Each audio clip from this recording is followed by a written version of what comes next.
Thank you, Charlotte. I've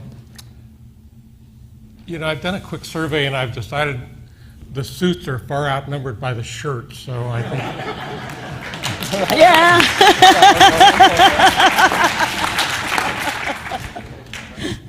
I had an opportunity last night to have dinner with Charlotte and Gary and Steve and Greg and a few others, and Charlotte had been good enough to send me materials about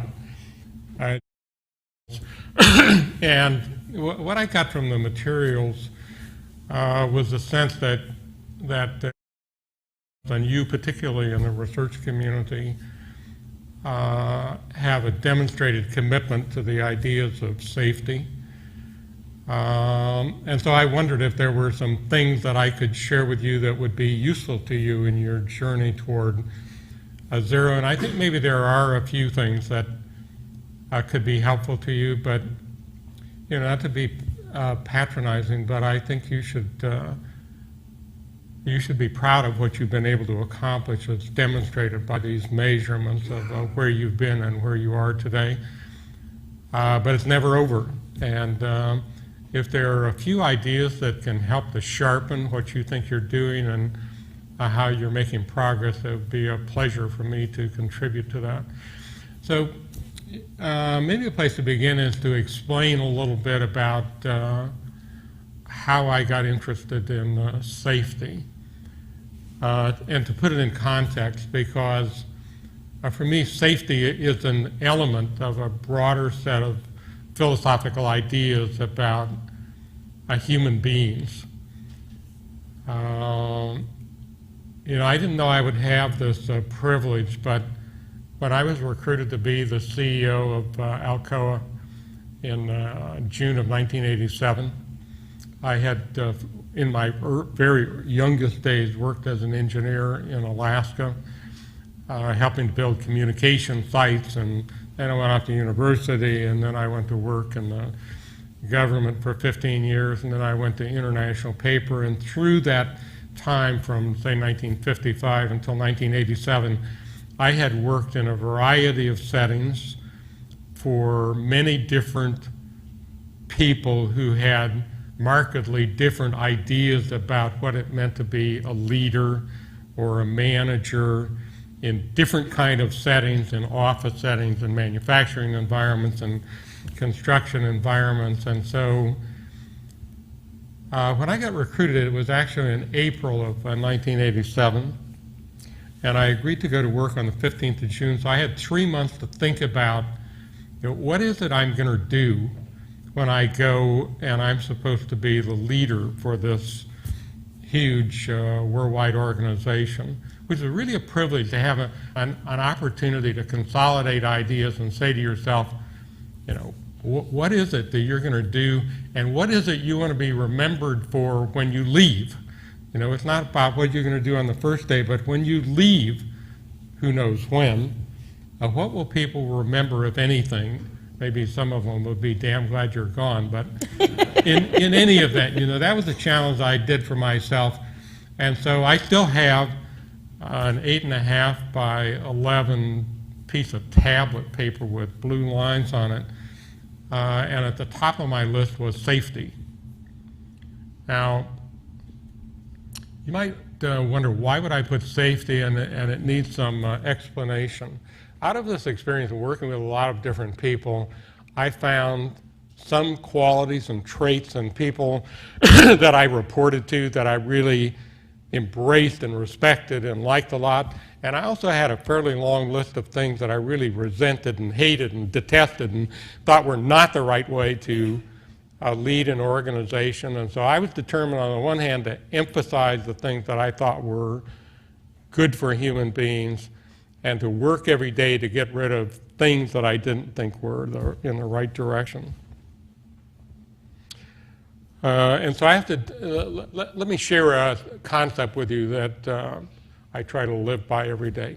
I think in a great organization, and this is out of 40 years worth of experience, in an organization, let me say this correctly, that has the potential for greatness, It's possible every day for every human being in that enterprise to say yes to 3 questions without any reservations.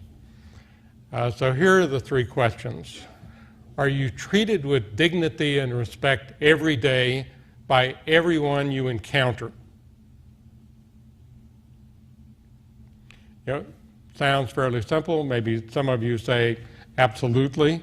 You know, most organizations, I have to tell you, it's hard for people to get by the first question because there are still elements that you can see in behavioral patterns, the way people interact with each other, that cause people not to be treated with the same uniform level of dignity and respect because of their race or their gender or their nationality or their relatively higher or lower level of educational attainment, or most importantly maybe their rank in the organization. So I believe in an organization with a potential for true greatness, none of those characteristics have anything to do with the dignity and respect that every individual is accorded. And here's the test. You know, if you go into a place where there's a receptionist at the desk and you just stand against the wall and watch how the receptionist treats people when they come in the morning, if you can detect that the high-level executives get any different kind of greeting than the people who take care of the cafeteria, then you can't pass the test of we really mean everyone here can say they're treated with dignity and respect every day in everything that they do. That doesn't mean people don't have disagreements, but they're about substance. They're not about human characteristics. That's the first question. The second question is, are you given the things you need, tools, equipment, training, encouragement, so that you can make a contribution? This is the most important part of number 2, that gives meaning to your life. You know, it's not about making this a more famous, financially successful place. It's about, does every individual find themselves in a position they can say every day without any reservation, the work I do here gives meaning to my life. I don't have to find it in fishing or golf or painting or some other outside thing. I get meaning in my life from what I spend most of my waking hours doing. That's a hard test, too. But I believe it's the right test for an organization with a potential for greatness. The third question is short and simple, and that is, do you get recognized for what you do? You know, around the world, in all the countries I've worked in, no matter what level of educational attainment people have, may not even be able to say back to you what I just did in characterizing this landscape of human interaction. People want those things. I have not found a place in the world, in Guinea, in Western Africa, to the jungles of Brazil, to China, to India, of course across the United States. I have not found a place where people don't seek those characteristics in their work environment. And so I believe those are the questions that are kind of the acid test of whether or not you're on the right leadership path in any kind of an organization, public, private, nonprofit. Now, what that says in a nutshell is what you have on your slides, and I'm sure you practice it to a high degree, that people are your most important asset. They are in every organization, whether the leadership recognizes it and respects it or not. You know, it's the human lifeblood that is the most important asset. Now, how did I get to safety at the top of my list in April of 1987? By observing that most organizations say our human beings are our most important asset, but in most places there's no proof it's really true. It's just something you say, right? It's like clearing your throat, you know. People are our most important asset. We all say that. You know, we don't measure it, but I've also found if you really care about things, you measure them, right? And so as Charlotte said, as Gary said in his opening remarks, we measure it, we care about it, we want to know about it. And so the day that I went to Alcoa, the first day I went to Alcoa, I called in the safety director. And I said to him, I've done some study in the last 3 months, and I understand Alcoa is really quite excellent at safety as compared to other people around the world, not just in our industry, but compared to American workers generally, which is the data I had. I didn't then have the international data. So I'll tell you the numbers. In June the 15th of 1987, the lost workday rate across Alcoa's operations in 43 countries or so was 1.86. And at the time, across American industry, which means everything, hospitals and insurance companies and manufacturing companies, the rate in 1987 is staggering. It was 5. 5 out of every 100 workers in the American workforce had an injury at work that caused them to miss at least one day of work. Alcoa is 1.86, and the safety director was obviously really proud of how great Alcoa was because it had an environment where metal is cooked at 2,000 degrees. It's a little hotter than the food that you cook.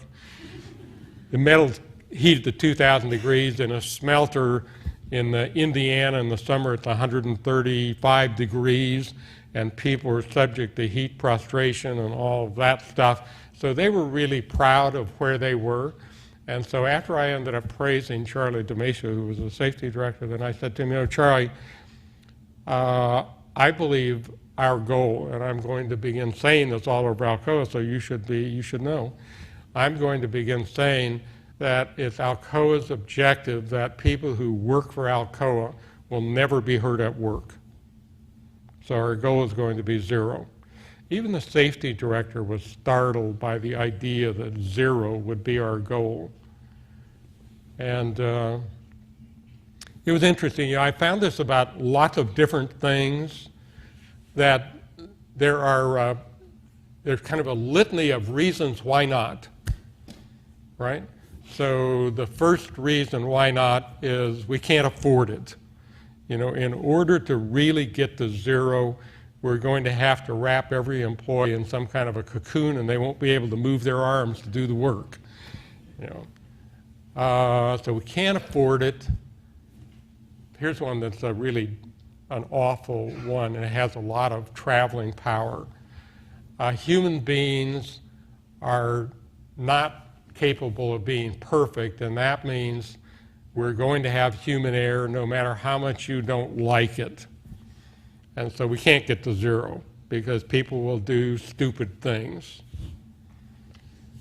Those are the 2 most potent reasons why not. So I said to Charlie, well, it's not that I know how we're going to get to 0, but I know we should strive to get to 0. And so I began traveling the Alcoa landscape and going to plants to visit places.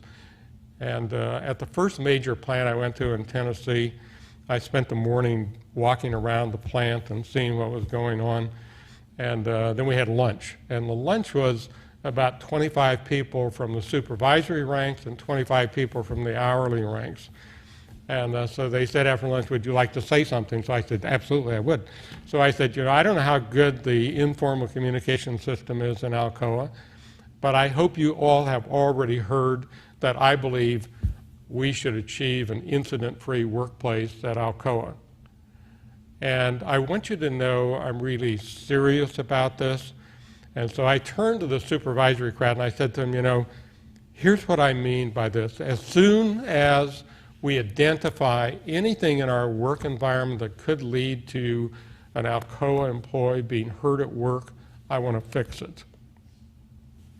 Right now. I don't want to budget it. From now on, we are not going to budget safety. We're going to follow our recognition of things that could harm people, and we're going to fix it. And then I turned to the hourly folks and I said, you heard what I just said to them, and you need to be the guardians of this quest, And so here's my home phone number. If they don't do what I just said to you, you call me. You know, no CEO had ever given his home phone number to the hourly workforce, because in those days there was an unbelievable tension between the people in the organized union ranks. Our employees were represented by the steel workers, the auto workers, and the aluminum workers. There were never more ferocious union groups than those three, and the alienation between the supervisory group and the hourly group was palpable. They had had a strike back in the 30s in this Tennessee plant. And as I walked through the plant and talked to people, the hourly people could recount like it was yesterday that the Pinkertons came in and shot 2 or 3 of our mates, right? I mean, it was still there. And so that was the environment where I went in and said, hey, we're going to not have anyone ever be hurt at work again. And so I started going around the whole Alcoa network and saying that message to people, and then trying to cause by example people to have a sense of responsibility through the organization. So I'll tell you a story. Oftentimes the things that move organizations are unfortunately not happy stories. But after I've been there, about 3 months, I guess, there was an incident at an extrusion plant outside of Phoenix, Arizona. And the circumstance, this is a night shift.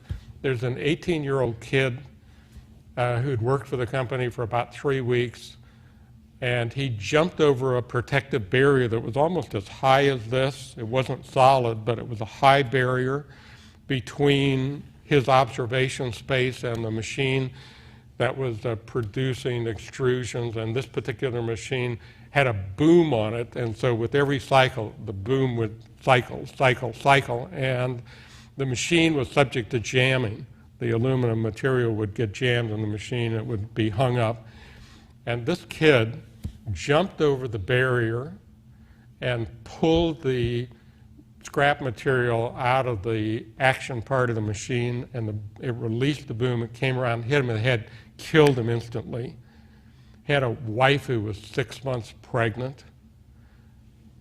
2 supervisors who'd been there 15 or 20 years watched him do it. Actually, they must have taught him how to do it, because I don't think he made it up on his own. They jump over the barrier and pull the material out of the machine. And so I got the whole executive crowd together all the way down to the plant supervisor level. And we reviewed the diagrams and the machine process and all of that. And when we were done with that technical part, I stood up and said to the assembled crowd, we killed him. Yeah, the supervisors were there, but we killed him. I killed him. Because I didn't do a good job of communicating the dedication of the principle that people will never be hurt at work. And obviously, our recruiting process didn't do a very good job, or our measurement process didn't do a very good job of assuring that people who were in this chain believed that safety was the single most important thing, actually not a priority. This is my counsel to you. Safety should never be a priority. It should be a precondition. Like before you can get up and walk around, you have to breathe. Safety should be like breathing. It should be a precondition for organizational behavior. I tell you what, the people in the organization were stunned by the idea that they should accept personal responsibility for this death. They all regret it. I tell you, there was never more caring organization in my experience in a traditional sense than Alcoa. Every person that was injured or killed, they mourned. Believe me, they really mourned, and they regretted it and all of that, but they didn't understand. They were responsible for it. It wasn't somebody else's responsibility. It wasn't the vagaries of individual human behavior. It is a learned condition that you can produce 0 injuries in the workforce. And so it's an awful example. I could tell you a few more like that. Last night at dinner I was telling about a young person who fell off a 600-foot high smokestack in Hungary, and you can imagine what that was like. Because we had bought the Hungarian aluminum industry, Alcoa had bought the Hungarian aluminum industry, and they had lived under communist domination for a long time. There was no respect for human beings. And even though I went at the time we bought the place and gave this speech to an audience like this that would have filled this place up, I'm sure they thought, we don't know what the hell he's talking about. What is this safety stuff? Until this incident occurred, and the plant manager, God bless him, shut the place down for a week. That caused them to begin to believe they're really serious, this Alcoa company, about an injury-free workplace, because the masters who've been here for the last 40 years never would have closed the damn plant down for a week. What did they do during the week? They put the engineers to work identifying every element of risk in that working environment, and then they systematically set out to get rid of all the risk. And again, it's interesting. I was taken by what Charlotte was saying about the blind spots we have for safety. I didn't know at Alcoa that fall risk included falling underground.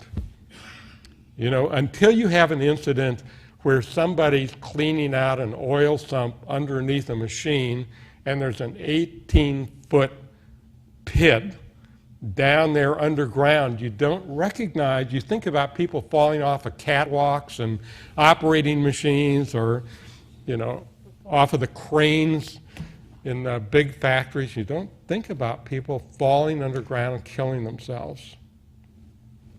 It's another war story. I wish I didn't have to tell you, but we had, thankfully, sufficiently few of these things, but every one of them was a learning incident for the whole enterprise. And my sense is you all have done what we did at Alcoa in 1991, after we'd been down this trail for a while.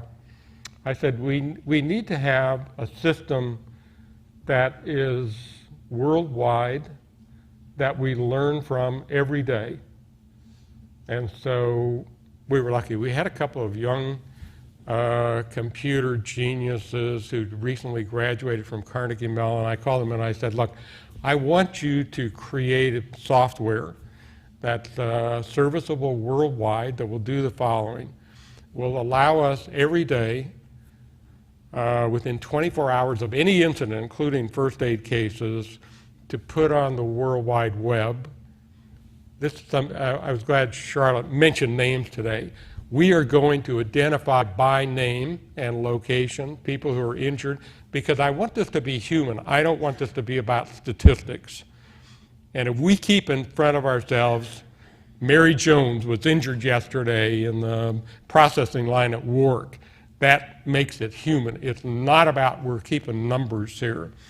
So I want this system to identify people by name, to put down the circumstances that surrounded the incident, to share the root cause analysis with an expectation that it'll be posted in 24 hours, and every one of our locations, 350 of them around the world, will act on that information if it's pertinent to their circumstance the next day. Okay? So we speed up and we make every element, every individual in this company part of the notion of continuous learning, continuous improvement, and we don't have to experience the same kind of incidents with the same kind of circumstances over and over again, one plant at a time, in order to become great at what we do. I was saying last night at dinner, I believe if you're serious about something like this, you're really serious about it, and it shows in everything you do. So when I went to New York for my first briefing with the financial analyst community, there were, 50 or so of these people that write things about how your equity ought to be valued and things like that. I got up and I started my conversation with them by teaching them about safety. And at that point, we were at 1.86. And so I could only report on what had been and what our benchmark was. But I said to them, look, if you want a leading indicator of whether or not this leadership team is delivering on what we say to you, you should follow carefully what's happening to safety, because if we can't do it for safety, you ought to be damn skeptical about whether we're going to be able to do it about other things, anything else that we do. And they thought I was loony, to tell you the truth. No CEO had ever come to a financial analyst conference and talk to them about safety before you talk to them about cash flow and inventory levels and world metal prices and all that stuff. But after a while, they got the rhythm of it, and they began to believe, because our numbers started showing we were making improvement. I've been gone now for 9 years, okay? And I was saying last night, you can go on the World Wide Web and you can look at the Alcoa numbers, including, they will tell you everything about the last several years, including fatalities that they've experienced. Yesterday morning, the lost workday rate at Alcoa around the world was 0.126, which is pretty good, but I wish it were 0. The lowest level we got to when I was there, actually the lowest level I think they had an annual rate basis was 0.07, which is really quite good. Now I have to tell you, I haven't been there for 9 years, but I think I made an impact that I hope will survive for a while, that even when they've forgotten my name, that the people in Alcoa will be part of this unified community that believes people should never be hurt at work. That will be, for me, a great thing to know that that's still happening. Now, I'm on a bunch of boards, and as Charlotte mentioned, I'm on the Celanese Chemical Company board. We have 6,000 employees, and they're scattered around the world, including China and Europe and the US. And I was at a board meeting 10 days ago, and at that time they had celebrated the previous 2 weeks 365 days without a lost workday case in the Celanese Corporation, which is great. I leaned on them a little bit about, you got to think about a little recognition. So maybe you get a little enameled button and put something on it so that every one of the 6,000 people who work for Celanese around the world wears that button to work every day to commemorate the fact that they and their mates had produced this wonderful outcome of no one in this whole worldwide corporation being hurt at work.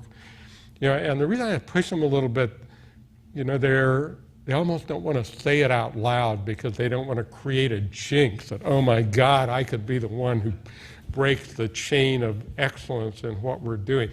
So we're all torn a little bit by wanting to be part of that excellence, but not wanting to tempt fate in what we've been able to achieve. And I think that's a very human thing that you see in organizations.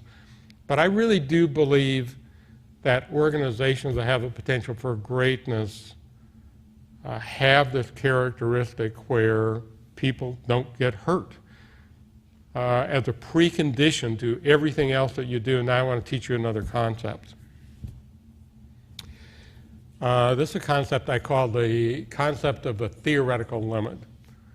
And what it means is, as you think about and as you organize your life, you always try to think about, if we accomplished everything that's possible, which means the only things we can't accomplish are those that God won't let us do.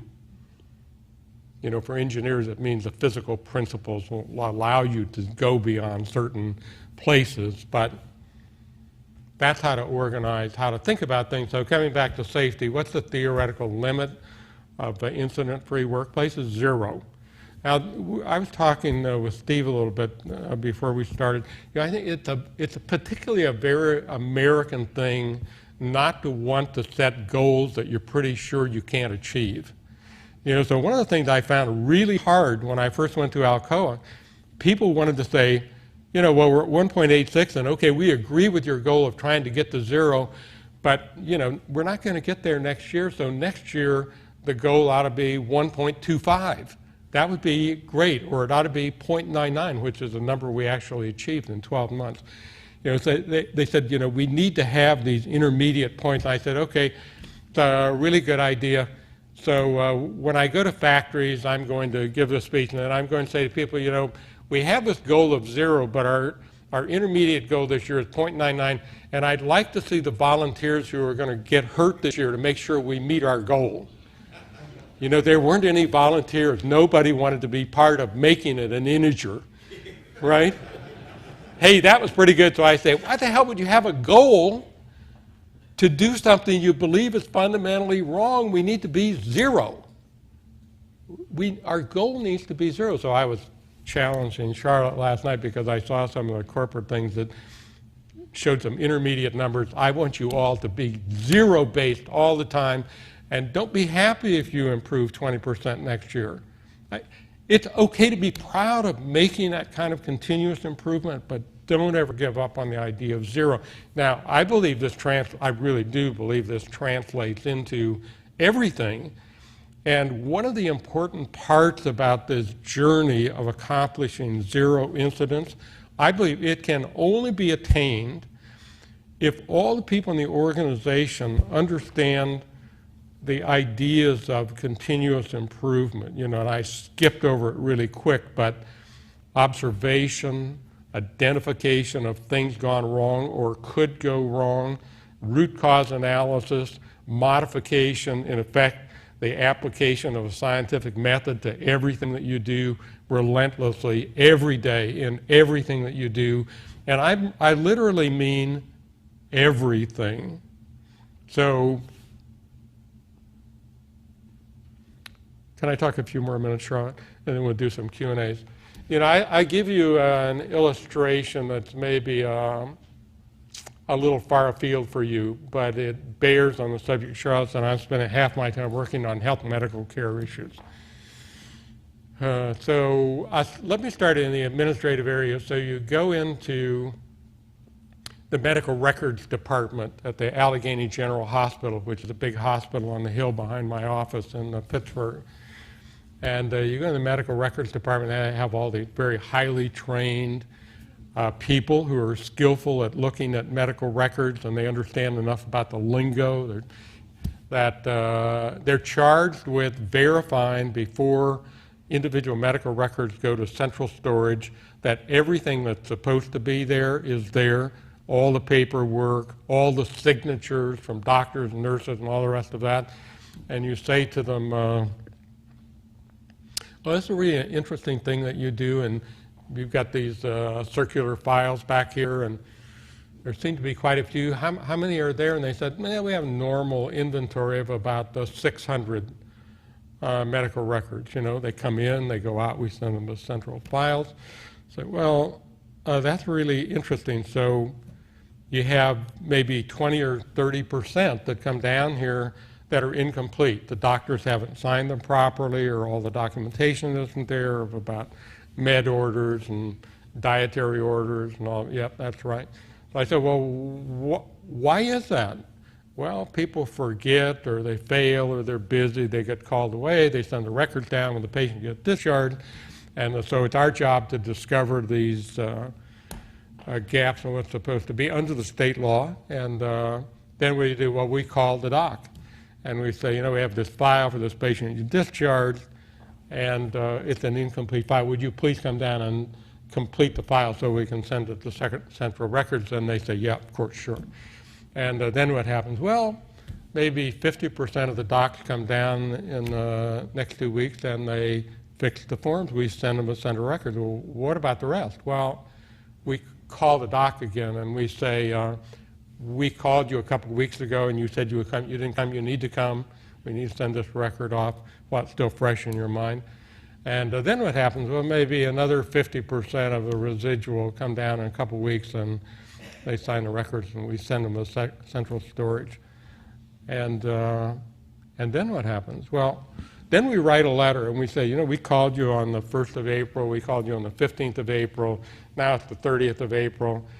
This is to give you formal notification you need to come and sign these files. And then what happens? Well, 50% of the residual come and they do the papers. And then what happens? Well, after another couple of weeks, we send them another letter, and it says there's going to be a privileges committee meeting in 10 days. That means the people who decide who can and who can't practice in the hospital. And if you don't come and sign the record, we're going to put your name in front of the privileges committee. You're not going to be able to practice medicine here anymore. Then what happens? Almost all of them come and sign. Okay? Now, why do I tell you all this? How much does it cost to do that in one American hospital? That's, you know, it's not unusual. This is believe me, this is a typical American hospital. $5 million a year. These enormously well-trained people spend doing repair work. There's no value added. There's zero value added, right? We're surrounded by this kind of stuff. It's in everything. Health medical care, I would argue, is the lowest productivity part of our whole economy because it is rife with things like this. 1 in every 12 people who goes into a hospital in the United States gets an infection they didn't bring with them that they should never get. Some of you probably know someone who's gotten a so-called staph infection or a MRSA infection. It costs a hell of a lot of money. It endangers your health. It kills people. It's absolutely unnecessary in the same sense that it's unnecessary for people to ever be hurt at work. You know, it's a matter of dedication to to the right goal morally and ethically about everything that we do.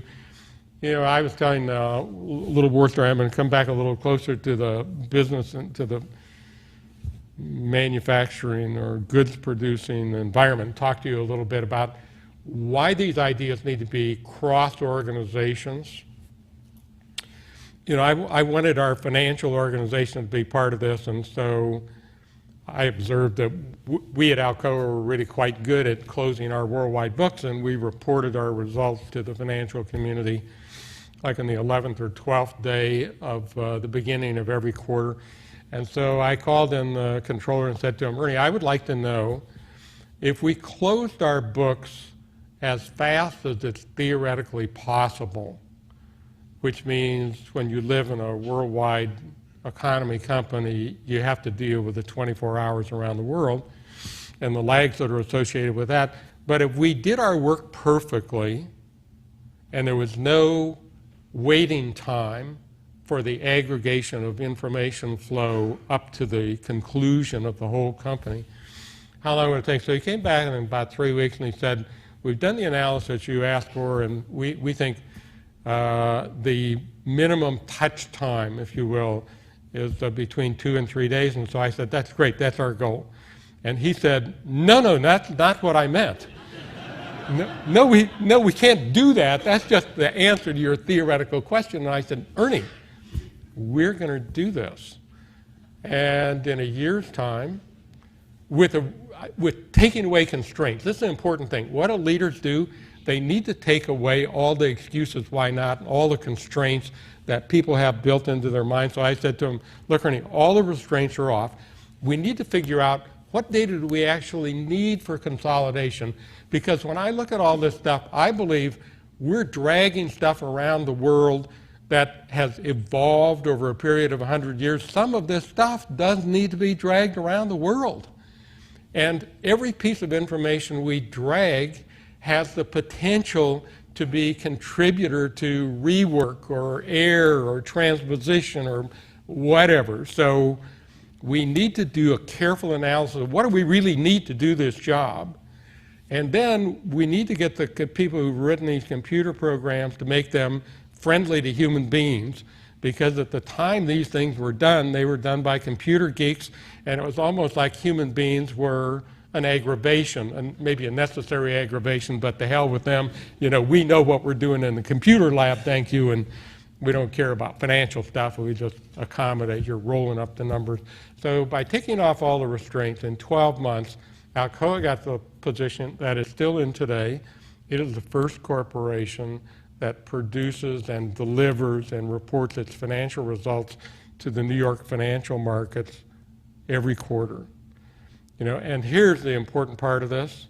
The people got joy out of doing this, and they still get joy out of the fact that they are out there on the edge of performance, and importantly, every one of them had effectively 25 or 30% increase in the time they had available to point their analytic talent in understanding and contributing to how can we make our processes better instead of being part of an organization that did repair work. So I said, you know, can you imagine working where 30% of your working month is spent doing repair work?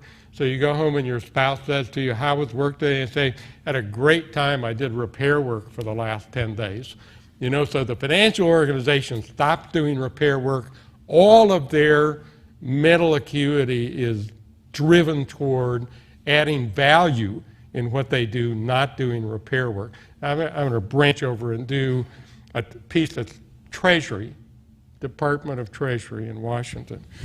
When I went to the Treasury, I said to the people, how long does it take to close the books here? And they said 4 to 6 weeks. And I said, you know, I don't know why you even bother. You know, 6 weeks after the event, who cares? That's not actionable information. It's history. So we need to close the books in 3 days, and then I got a new set of excuses. Well, you don't understand government laws and regulations, Mr. Secretary. We'll have to teach you about that because the rules and regulations won't permit us to close the books in 3 days. So I said, you know, you show me the regulation of the law and I'll get it changed. I don't know how I will, but I'll get it changed.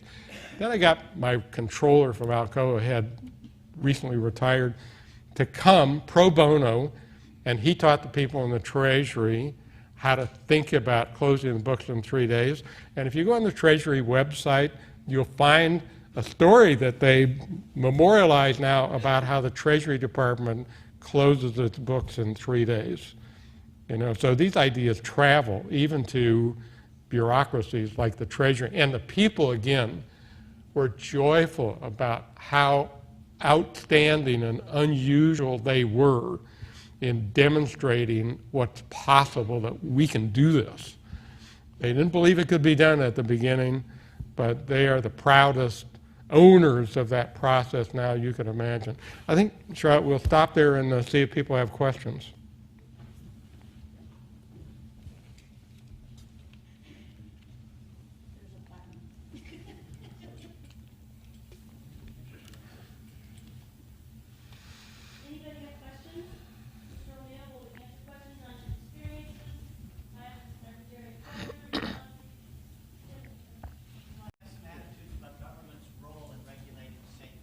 I'm sorry?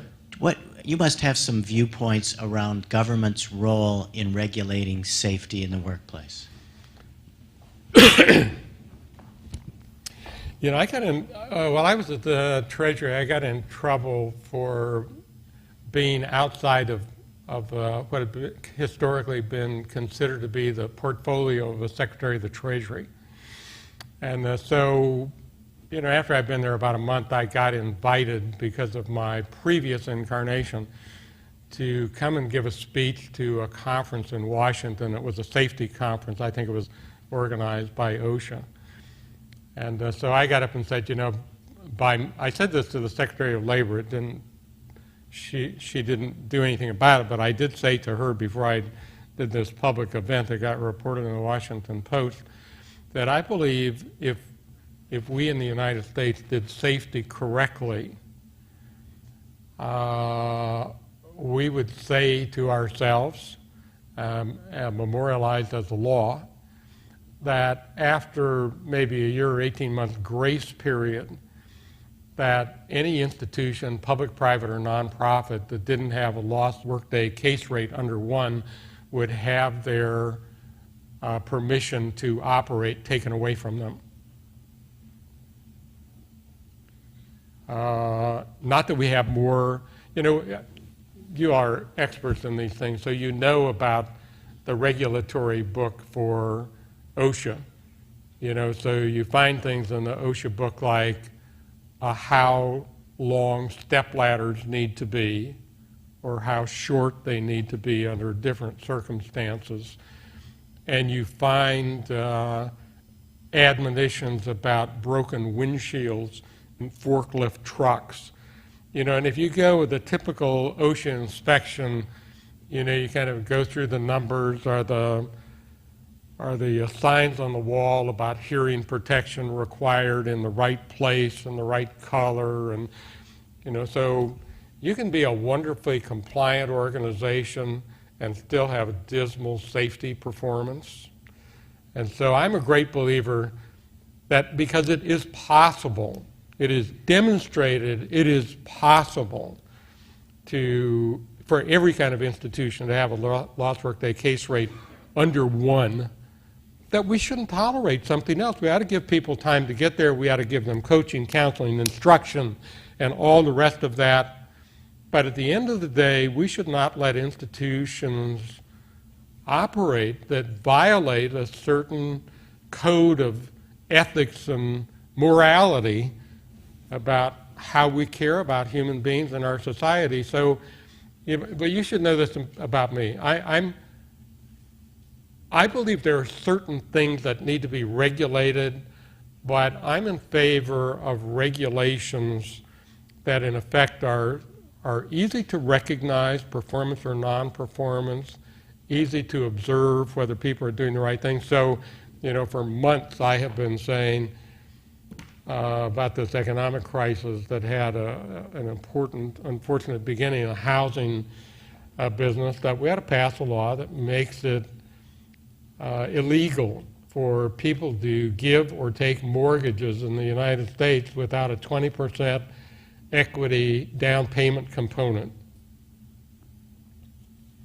Full stop. I don't need a legion of people to go inspect what the mortgage lenders are doing or what individuals are doing, what banks are doing. I just want a simple standard that will protect our system from the mischievous collapse that we're in the midst of now by having a clear and easy to follow rule, and the same for safety. I think, and I suspect you would all know this, it is not possible to write enough standards and regulations to govern every aspect of human behavior that will permit you to achieve your goal. And let me say this to you, even if you could do it, no one could read it all. Right? It's impossible. If you write, I tell you, you go into an organization, if you find they've got manuals across the shelf that long that tell you what to do, nobody reads the manuals, folks. You know what it's for? The lawyers like it. Right? The lawyers like it because if there's a problem, you can go look and say, we told you so. And people can say, yeah, I remember when I was 13 I read that book. But I haven't read it for the last 40 years. So all that stuff, I believe, is garbage. The things we care about need to be habitual. It's like, I said about breathing, so that in really great places, when a group of people are going down the stairway and there's a handrail and you're going with the CEO, if the CEO doesn't hold the handrail, you pull on his sleeve or her sleeve and say, hold the handrail, right? That's what we do here. We all do it. It doesn't matter what your rank is. It's habitual. And sometimes people will forget. It is true that human beings will forget things they know they should need to do, and that's where the compatriot part of this comes into important relief, that we need to be our brother and sister's keeper. This is not about, one-off Wonder Woman or Jack Armstrong. This is about individual sense of responsibility, but when people forget, which they will sometimes, you help them remember. And they don't take it as a criticism. They thank you for saying to them, buckle up your seat belt, right? or hold on to the handrail, or in an office environment with that sliding drawer down there that you left out while you got called away on the phone or something. Somebody could come around the corner and be blindsided and trip over it.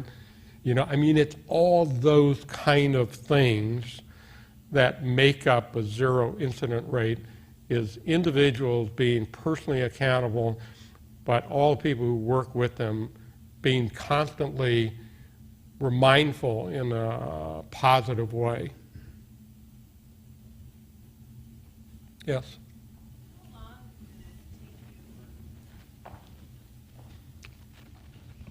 Believe me, I wear my hearing protection, but when you get old, it doesn't matter. Okay. How long did it take you from your start of the CEO position until the employees on the floor were habitual or had the behavior of zero loss? You know, we could begin to see progress, and you know, this has been documented. We began to see progress right away, and I was saying last night, when there's a new CEO, there's kind of a Hawthorne effect.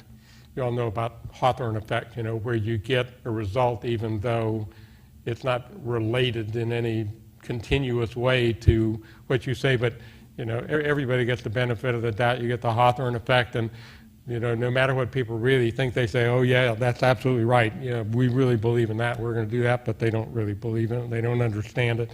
So there is a curve, a learning curve. I believe this, and it's about all kinds of systems, health and medical care, primary and secondary education, about everything that I know about.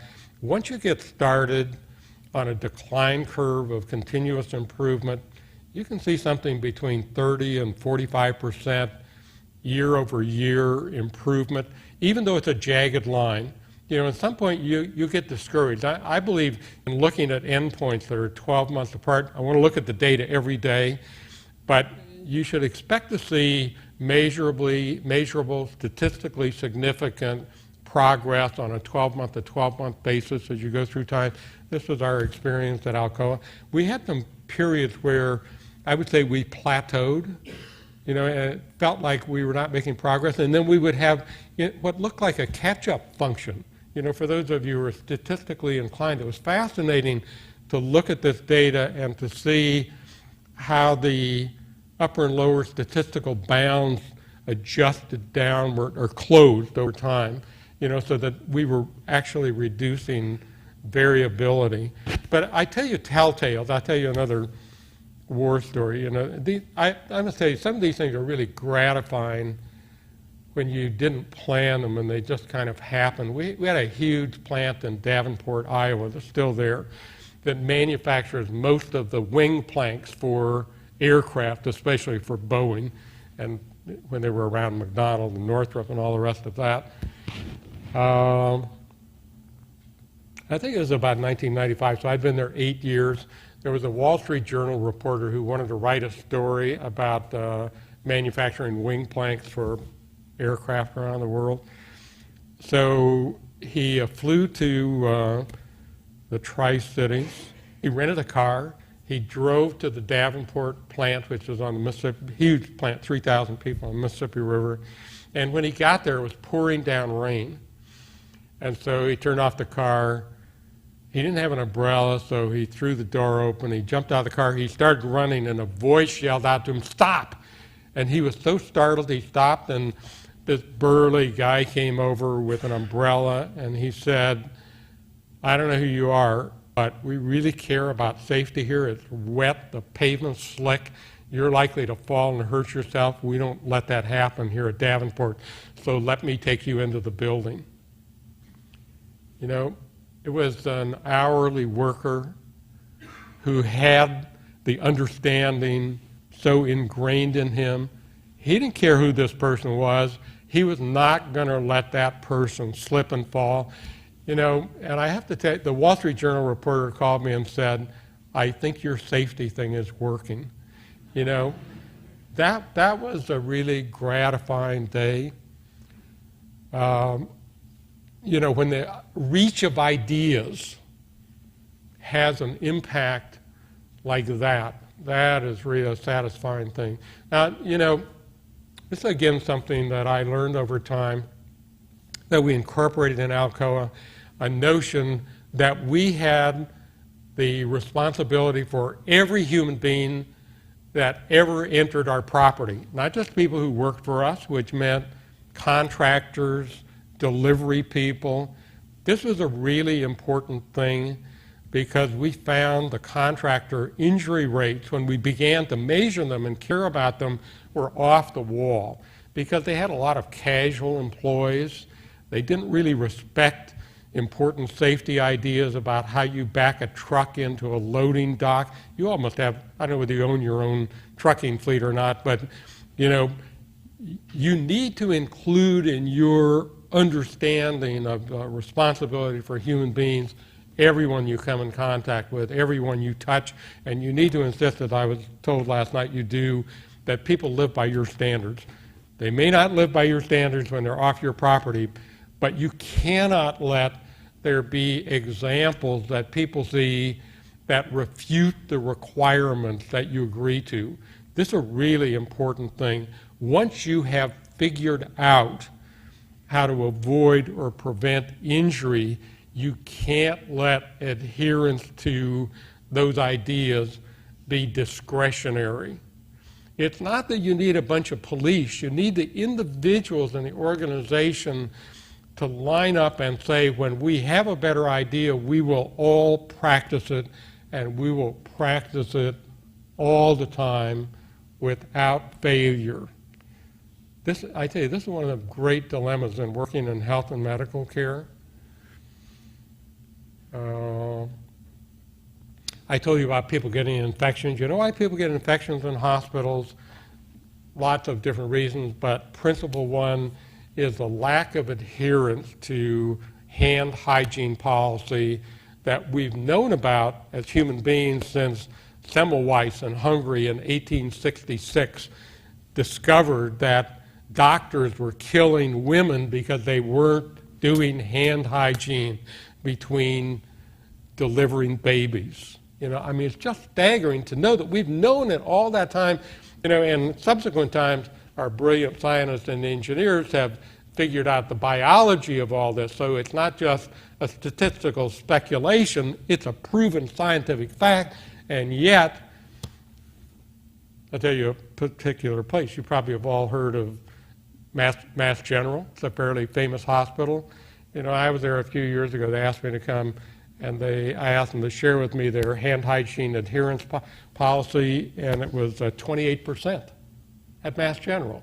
You know, now my friend Dennis Cortez down at Mayo is better than that, but even Dennis would say that if you think about where Mayo is against my notion of a theoretical limit, they probably are at the 50% level. They're good. Please don't get me wrong, but the enormity of the opportunity in health and medical care is just staggering, and it's partly because there isn't a buy-in to principle. I'll tell you one more healthcare-related war story. We've been working with a Beth Israel Deaconess, which was a Harvard teaching hospital in Boston.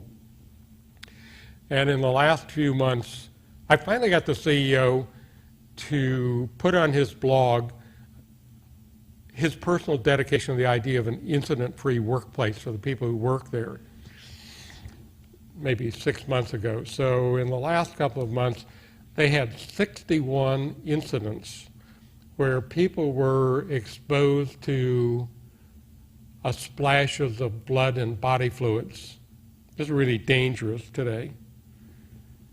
And they had recognized this as a problem. It exists all over modern medical care, people getting splashed with blood and body fluids. And there's a protocol for protective equipment. With these particular 61 cases of exposure, the people who'd been trained and knew about the protective equipment didn't use it.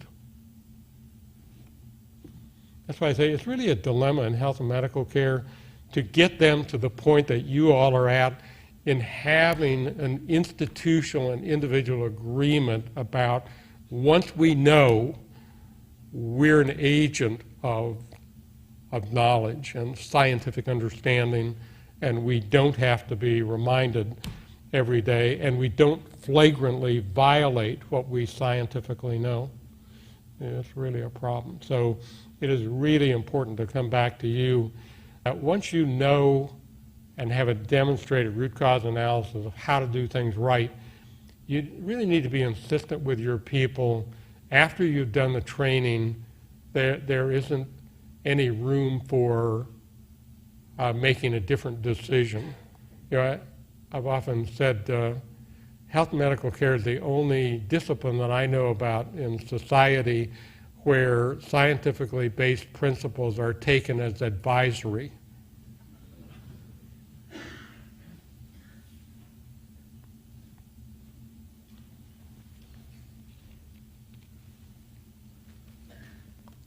I know you mentioned that when safety became more of a precondition rather than a goal at Alcoa, it really changed things. But I'm curious, once you did that, were you able to take safety goals off of like what we would call a plant scorecard? You know, so much % of the bonus for a plant is tied to safety reduction, or how did that change when you did that? You know, this is a subject that's open to debate, but I tell you my own view, which I practiced when I was at Alcoa. I don't think you should pay people for adherence to values. You should expect them to adhere to values. You know, here's a broader principle, and this is a really important principle. You know, I think a lot of our society operates as though all people are what's called in the literature economic men, which means with the right set of incentives and disincentives, you can cause human behavior to be what you want it to be. I don't think that's right. You know, you may choose to give people more money for them being part of a class or something, but I think that's really a mistake because it diminishes the idea of we're all the same and we're all in this together. And I don't really want to pay people for safety performance. I want to provide a leadership umbrella that people could get under and feel good about and not feel that that had anything to do with compensation. But as I said, for me, this is part of a bigger story. You know, I think compensation systems generally leave a lot to be desired. So the principles here are some of the principles I tried to follow when I was at Alcoa. I believe in order for a corporation to be, let's do corporate, you know, we do smaller, but let's do corporate. In order for corporations to be successful, they need to pay people competitive compensation. And we can do that. We can figure out, you know, for skill sets of a certain kind, what's the current market in the relevant area where we're hiring people. We can figure out how to do that. And I believe in a really good corporation, beginning at the bottom level of compensation, that people ought to be able to count on 100% of that competitive compensation all the time. But very close to that lowest level, I think people should participate in positive variable compensation related to the financial success of the broader institution.